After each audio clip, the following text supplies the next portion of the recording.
Hello everyone, welcome back. Today I'm going to show you how to punish your opponent's queen in the early game.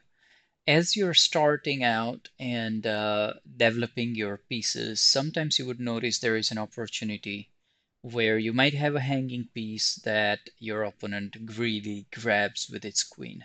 This is where I'll show you how to set up a nice trap for the queen where you can just grab the queen and come out ahead on the development. So I'm going to start with this game of mine.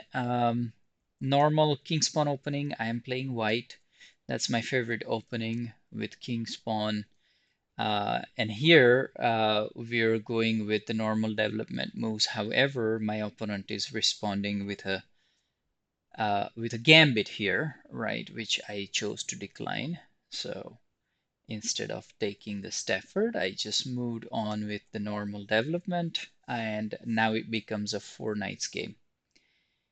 This is where I bring out my bishop, and my opponent decides to take.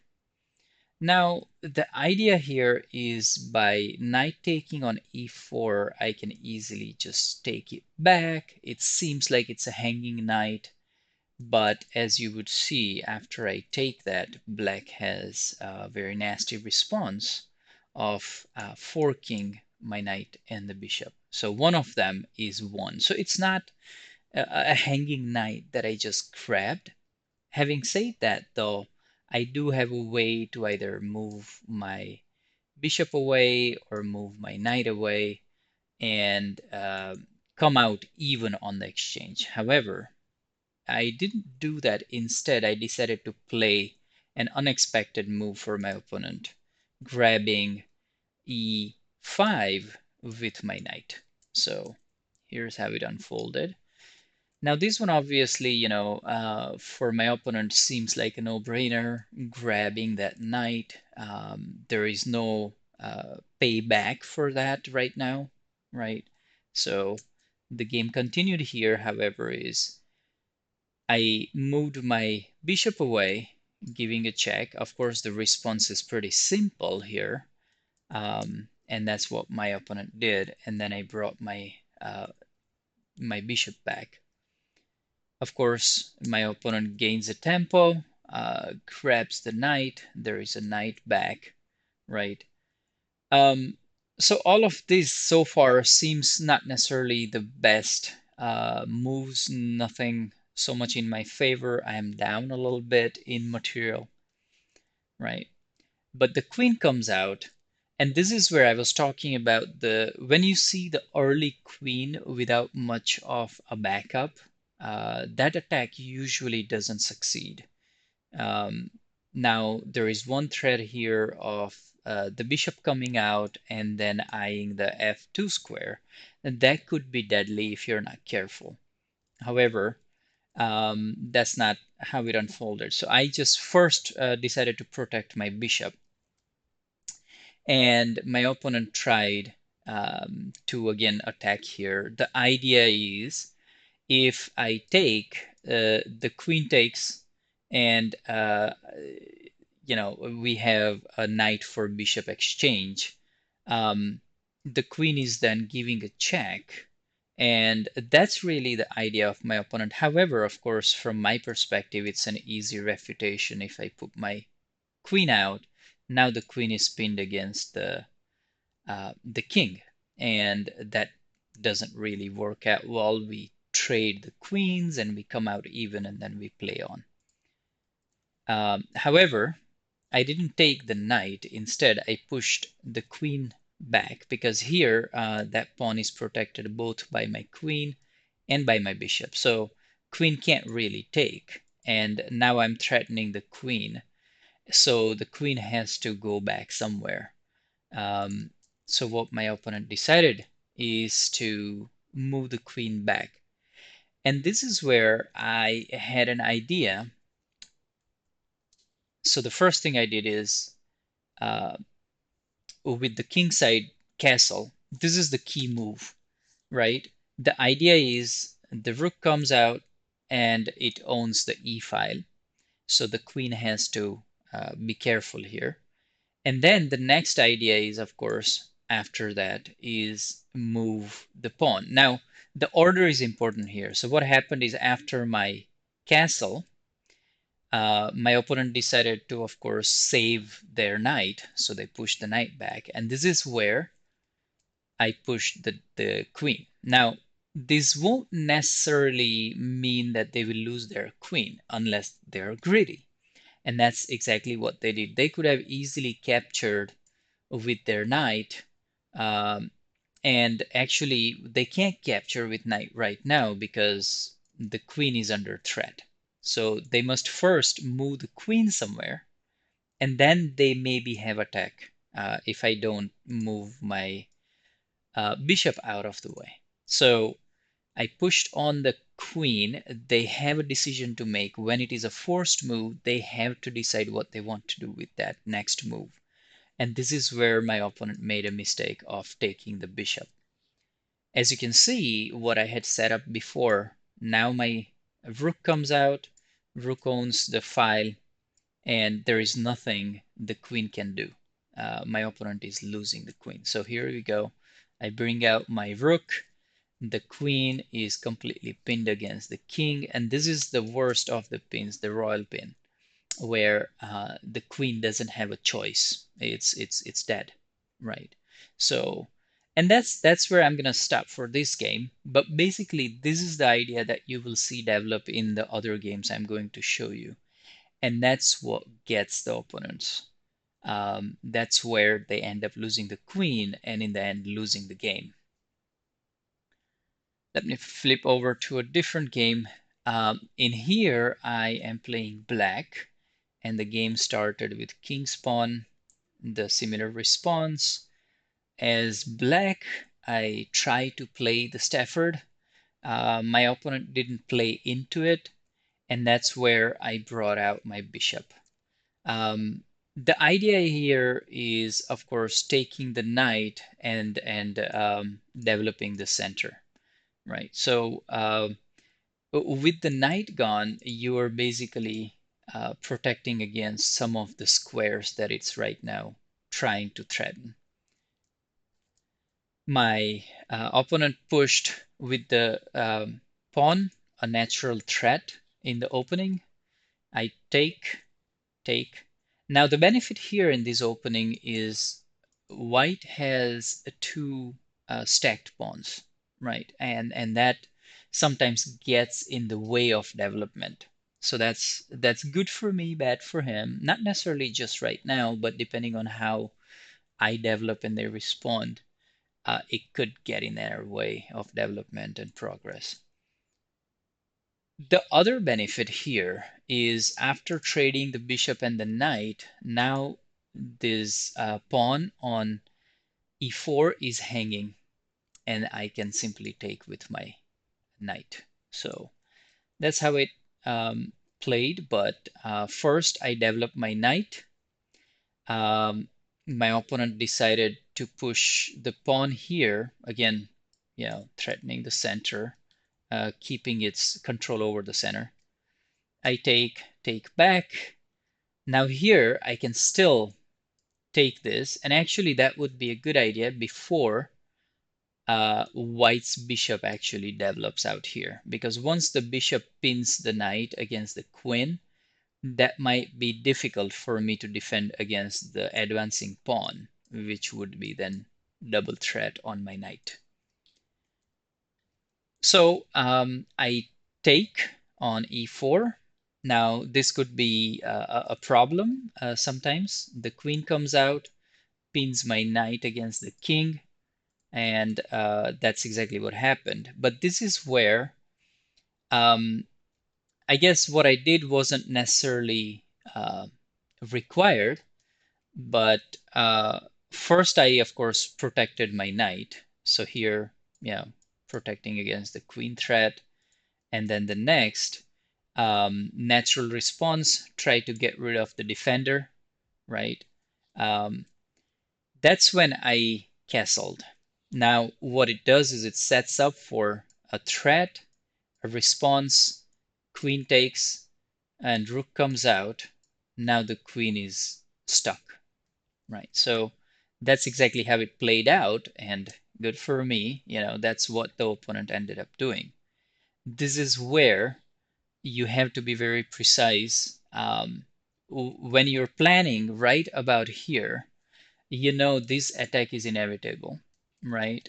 The castle really sets up for the rook to come out on e5, and that's when the opponent needs to be very careful. Instead of being greedy and grabby, they can't be greedy and open themselves up to this attack from the rook. So take attack. Now, this is forced. I know that this wasn't necessary, as I mentioned earlier. This was the move that wasn't necessary, but it was something that I needed to give my opponent, giving the impression that I don't know what I'm doing. Of course, instead of grabbing with knight, they grabbed with the queen, and that's where their mistake was. Grabbing with the queen set them up for that nasty royal pin again, and now they can't take my knight with the queen. Even if they take with the knight, I can take with the rook, and then I have all sorts of options with my queen coming out, my bishop coming out. The king here is in open. After the check, it has to move unless it is defended by the bishop. So that gives me enough options to really harass my opponent at that point. And that's really how the game played out. And basically, I won that game. I'm going to show you the next one. Here I am playing white. And you would see the similar developments, right? So you have the king's pawn opening, the the knights coming out. Usually, if I'm white, I would try to play the Italian game. So my bishop would come out to c4, and this is where they try the Blackburn shilling caustic gambit. And if that happens, usually I don't take the gambit, and that gambit really is taking this pawn. That's where the queen comes out, and you can get in all sorts of trouble. So this is where the better move for white is to take the knight. That's where we develop, and then I responded with this pawn on c3. The idea here is I don't want this pawn to linger. I don't want this pawn to be in my territory, putting the threat and stopping my king or other pieces to develop on the squares on the second rank. So the first thing I would do is try to deal with that threat. And what could end up happening is the pawn would come out, I would attack, that pawn would attack, or even better, what you can do is when that pawn comes out, I could then attack with another pawn. Now it has two pawns under threat, and they have to figure out how they're going to respond. In the end, the center remains open. It becomes much more tactical game. Regardless, the opponent decided to take. I take towards the center. This is usually the theme that I try to stay on, is take towards the center. Gives you better options to defend your center when you need to. And then the queen comes out. Now what's really interesting here is the queen came out a little bit early, looking at this pawn as a hanging pawn, and also trying to rule the e file. The problem with this idea is your bishop cannot develop as quickly anymore. Queen is getting in the way. So the greed, of course, for this pawn must be punished. And what do? As you would remember the theme by now, castle. Now you would see it's a hanging pawn for a moment, and if the queen takes it, then your rook comes out, and now the queen is stuck against the king.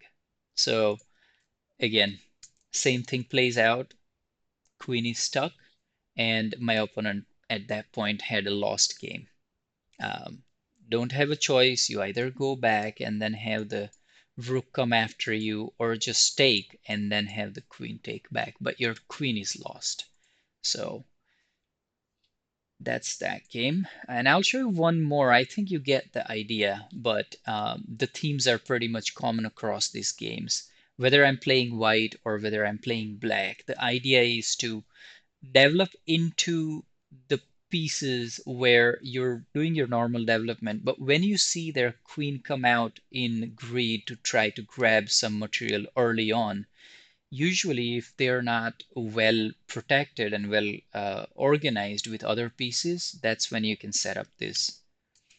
Again, king spawn opening, normal development, Italian game.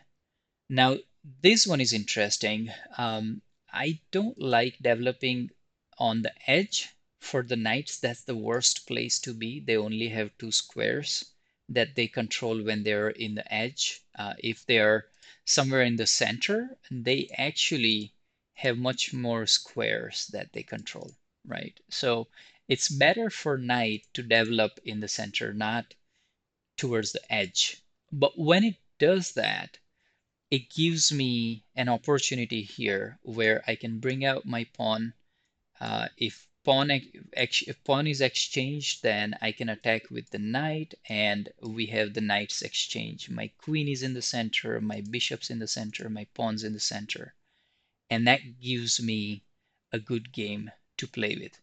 The other thing that happens is when I open up my pawn for the pawn attack on d4, attacking the e5 pawn, what also happens is for the C bishop, the dark square bishop, it is now eyeing down on that knight.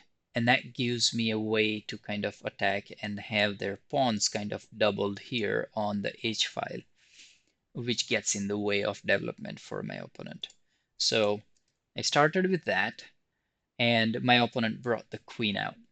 Like I said, when I see that the opponent relies quite a bit on their queen, and if I can get rid of their queen, it becomes a difficult game for them. So to remove that reliance, of course, the first thing I did is I attacked that knight. The knight's gone. They have a decision to make, either to take with the queen or to take with the pawn. They take with the pawn. Bad idea. Doubled up pawns. Fine, whatever, right? And then I took with the pawn. Now, of course, here I'm threatening the queen. I know that pawn will be taken. I would take, but this won't necessarily be the best idea because, the knights will be traded. This pawn will be gone, which is fine. I have taken the pawn. So basically, it's coming out to be an even exchange if the queen takes back. But what it does is, as this plays out, for this, either queen takes, which would be bad, of course, because the queen's dead. The knight takes, queen takes, and then I castle. As you can see, I'm setting up for this hanging pawn to be taken, and then my rook comes out, taking the queen. So that's basically how it played out. Take, queen takes, I castle. And as you might be familiar by the theme by now, queen takes, rook comes out, and the queen is dead. Now there is nothing that my opponent can do to save that queen. So take, and then of course the game carries on. If you look at the balance of the game though, my pieces are developed. I have only a couple to develop, and they have their king. They can castle probably, but that won't be the best castle because of the opening here, and I would have a good attack. That's how it played out, and in the end, I won this and all the other games that I showed you. But hopefully this gives you an idea of how to set up that trap early on if you see the queen come out very quickly for your opponent without any backups, without any organized threat. You can easily set up this by hanging your piece. And again, like I mentioned here, if I go quick, you are basically setting up a trap where your piece is hanging, and as soon as your greedy opponent takes that hanging piece without analyzing all the possibilities, that's where they end up hanging their queen. Their queen is completely dead at this point. Hopefully you like this tutorial. Hopefully you learned something from it, and hopefully you will benefit from playing this and winning some of the games. Like, subscribe, and see you next time.